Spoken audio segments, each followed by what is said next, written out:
Lottery কত prize আছে? Price তো ওই তো ওখানে তো 1 কোটি আছে, 90,000, 35,000, যেমন বিক্রি করে। এটা আমাকে 1 কোটি वाला দাও না। तेरा बाप यहाँ छोड़कर गया।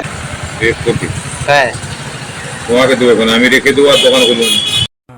ये बड़ी अच्छी बात कही आप। আরে তুমি দোকান করছো বিক্রি করার তোরে তো? কোনটা 1 কোটি লাগবে আমি জানি। তো তুমি তো বললে 1 কোটি প্রাইজ আছে। প্রাইস আছে 1 কোটি। তো সবগুলা নিয়ে নিলে 1 কোটি টাকা পেয়ে যাবো তো। গোপো কেন তো? আরে আমি লুবো, হয়তো লাগলো না কিছু প্রাইজ, তখন তো আমার তো লস হয়ে যাবে। তাহলে কাটতে হবে না, কাটতে গেলে বলছি না তোমার শেয়ারটা যদি 1 কোটি দিতে আমারও কিসমতটা বদলে গেল। কিনা আমি বলতে পারবো না। সব নিলেও 600 টাকা লাগবে কিনা আমি বলতে পারবো। কি বলো? লিবারটা, হ্যাঁ লিবারটা তোমার ব্যাপার। আমি তো জানি 1 কোটি টাকা লেগে যাবে আমার, আজকে নিয়ে চলে আসবো 1 কোটি টাকা কালকে, তাহলে তোমার কাছে আসতাম নিয়ে আসতে।